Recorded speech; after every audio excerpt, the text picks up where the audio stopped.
What is happening, ladies and gentlemen? It's the COD Kid here, coming at you with a 9070 XT analysis. We're going to be looking at some benchmarks from other tech tubers, as well as other things along the internet that compares the 9070 XT versus the 5070 Ti. Is it better? Is it better for your money? Let's go take a look. That's how this channel always has been. We look at what cards are presented. If you can get a 5070 Ti for the price that it's advertised at, this will be a great deal. This more leads into what the 5070 Ti or the 5070 and the 9070 XT and non-XT will be versing its counterparts, like not the 9070 XT versus the 5070 and the 5070 Ti. But without further ado, we don't have those numbers to show off right now, or actually, we do. We have a couple of screenshots from Gamers Nexus and Hardware Unboxed, and a lot of people have I wanted to double check a couple different sources because I don't like to just watch one YouTube video and base my thesis off what their videos are, because I want to get a couple of data points and see where their acclamation lies, frame rate, game, stuff like that. And I didn't want to cherry pick just AMD wins, because NVIDIA wins a lot of the times these benchmarks, especially when it's comparing to the 5070 Ti. So comparing the 5070 and the 5070 Ti to the 9070 XT, the 5070 Ti when playing Marvel Rivals is 95 FPS. And the 9070 XT is 88. So, I mean, it loses about, 8%, something like that. I'm just ballparking ideas here. And then the 5070, it's blowing it out by about 10 FPS. And 10 FPS isn't a lot to brag about. That's like 8% performance again. So it's nothing crazy, especially with the 5070 Ti and the 5070 being pretty damn close in terms of performance. 4K, it makes shake it up a little bit because the 9070 XT has 16 gigs of VRAM and the 5070 has only 12. So that's something to just consider. Stalker 2, 1440. The 9070 XT loses quite a bit here. About 6 to 8 FPS. It's 8 FPS. 6 FPS. So it's like 4% loss, something like that. And then the 5070 is only 6 frames off, which Stalker 2 is a pretty buggy game. From run to run variances, it can really change a lot. But again, at this price point, 9070 XT versus the 5070, it's losing by a little bit. So the price kind of really varies. It's going to show where the 9070 is going to be sandwiched between the RX 5070 and how little you're going to have to pay for the 5070 Ti. I'm more curious about the 9070 at this point. If it's going to be competing more with the 5070 than the 9070 XT. Because I mean, again, it's only 6 FPS. It's not much, but if you're going to pay more for less, and the 5070 Ti, I guess, would make sense if you could somehow get it for the actual MSRP. The 9070, if you're able to get it for $600, probably the clear winner here. 5070s are still not even close to their MSRP either. They're going for more than the 9070 XT.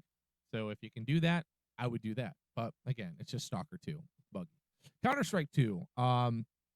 The 5070 Ti is 479 FPS. The 9070 XT is 430. And the 5070 is beating this by 7 FPS. So obviously Counter-Strike 2 seems to be either favoring NVIDIA, or 9070 has some bug drivers here. But again, more VRAM, 7 FPS, not much of a difference when you're playing at 400 FPS. So not something to worry about here. Delta Force, 5070 Ti is 174. 9070 XT is 160. That's a pretty big 14 frames per second. Again, you're talking about a $750 card versus $600. And then the 5070 is 145. That's actually a pretty big jump and a big win for AMD on that one. 15 frames per second over a card that's $100 more. Again, at MSRP, or no, it's $550, so only $50 more.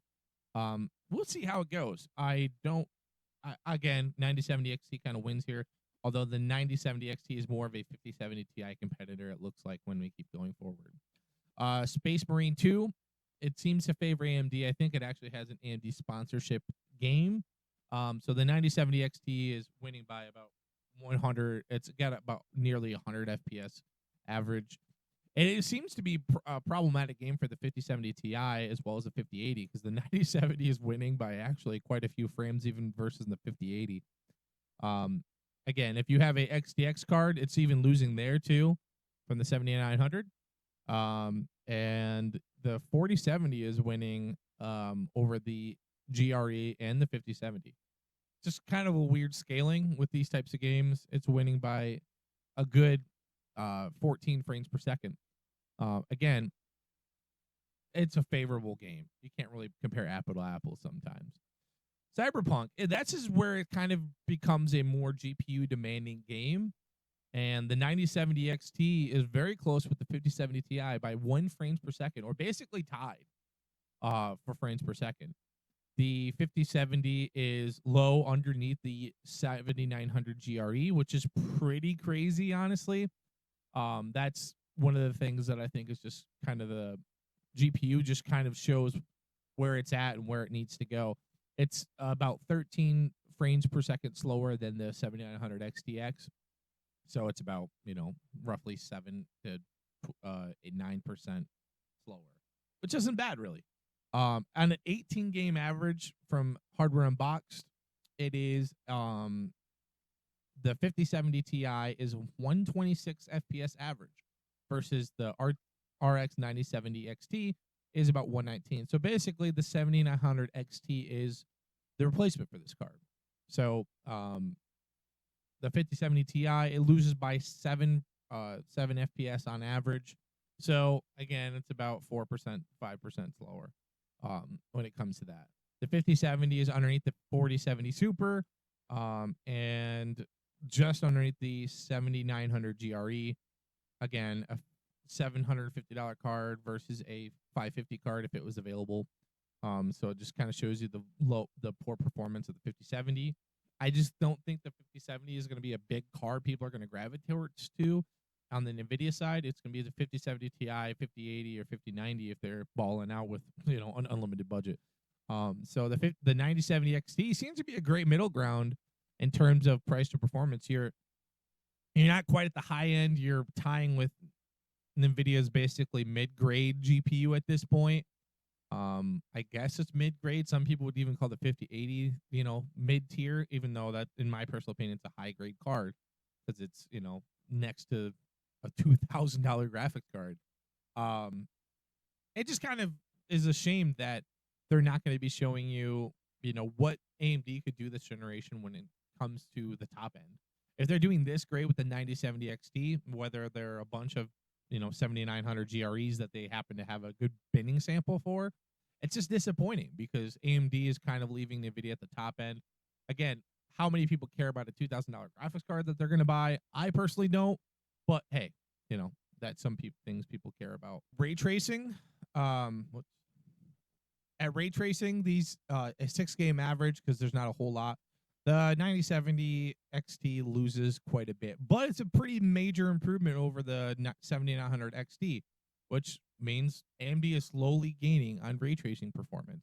It's just the 9070 XT is just underneath the 5070 in terms of ray tracing at 1440p, and the 5070 Ti obviously blows AMD's counterpart out of the water. Again, if you don't care about software or ray tracing, DLSS, I feel like AMD is a clear winner. At 4K, it doesn't really change much. It just basically ties with the 5070 and the 5070 Ti.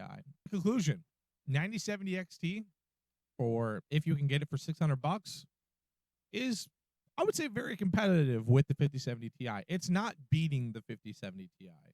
It's basically, as I predicted, a 7900 XT and sometimes an XTX replacement. Which is great because, again, for consumers, it's a great time to get a cheaper alternative to a higher-end solution.